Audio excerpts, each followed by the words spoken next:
ક્રાઇમમાં ફસાઈને પૈસા ગુમાવી બેસે છે। થોડા સમય અગાઉ એક મહિલા સાયબર ફ્રોડમાં પકડાઈ હતી, ત્યારે હવે પોરબંદર સહિત સુરત, ઉમરા તથા ભરૂચ જેવા શહેરના સાયબર ફ્રોડના 20 જેટલા ગુનામાં છેલ્લા 7 વર્ષથી લાલ શાહીથી નાસ્તા ફરતા આરોપી રણમલ ઉર્ફે રામ ઉર્ફે રમણીક વિજયકુમાર શાદીલાલને ગોવા ખાતેથી પકડી પાડવામાં આવ્યો છે।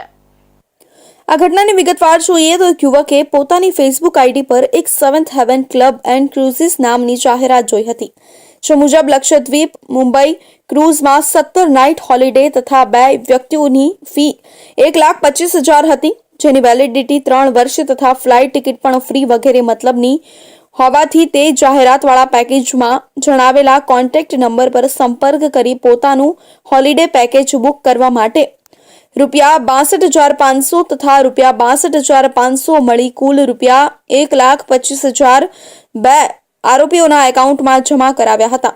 બાદમાં અવારનવાર હોલિડે પેકેજ બાબતે પૂછતા પોતાના ફોન બંધ કરી દઈ યુવકે તેના હોલિડે પેકેજના રૂપિયા પરત નહીં આપતા માલુમ પડ્યું કે તેની સાથે ફ્રોડ થયું છે, જેની યુવકે पुलिस स्टेशन में फरियाद करी थी। तो अक्यूज्ड है हरिद्वार को बिलोंग करते हैं, उत्तराखंड, एंड रहते हैं अहमदाबाद में ही रहते हैं। इनकी मॉडस ऑपरेंडी ऐसा होता है कि क्लब जैसा शुरू करते हैं, वो क्लब शुरू करने के बाद जो क्लब मेंबर्स हैं उनको प्रॉमिस करते हैं कि हम आपको टूर बेनिफिट देंगे या हॉलिडे पैकेज देते हैं। और कुछ अहमदाबाद में ये भी केस हुआ था कि एक रेजिडेंशियल प्लॉट आपको दिलवाएंगे, ऐसा भी क्लब की मेंबरशिप उसका ऐसा दिया गया था।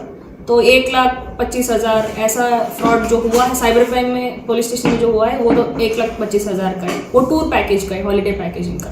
तो मॉडस ऑपरेंडी तो यही है कि क्लब की मेंबरशिप आपको दे देंगे, कुछ आपको अमाउंट भरना पड़ेगा, उसके बाद जो उन्होंने प्रॉमिस किया गया था बेनिफिट्स वो मेंबर्स को नहीं मिला था। That is the modus operandi.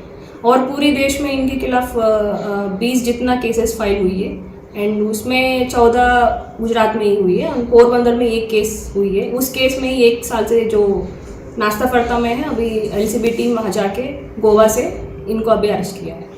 Police તપાસ દરમિયાન આવા ગુનામાં મુખ્ય ભૂમિકા ભજવનાર આરોપી રમણ વિજય કપૂરે ખોટી હોલિડે પેકેજની સ્કીમવાળી જાહેરાત બહાર પાડી લોકોને વિશ્વાસમાં લઈ છેતરપિંડી કરી નાસ્તો ફરતો હતો। આથી પોરબંદર પોલીસને બેટ મણીને આધારે ગોવા જઈ ત્યાં આરોપી રમણ ઉર્ફે રામ ઉર્ફે રમણીક વિજયકુમાર શાદીલાલ કપૂર મળી આવતા વધુ પૂછપરછમાં જાણવા મળ્યું કે આરોપી સુરત, ઉમરા, ભરૂચ સિટીમાં પણ 2017થી છેતરપિંડીના ગુનાઓમાં નાસ્તો ફરે છે, જેથી પોલીસે તમામ ગુનાહિત ઇતિહાસની કડક નોંધ લઈ આગળની કાર્યવાહી હાથ ધરી છે।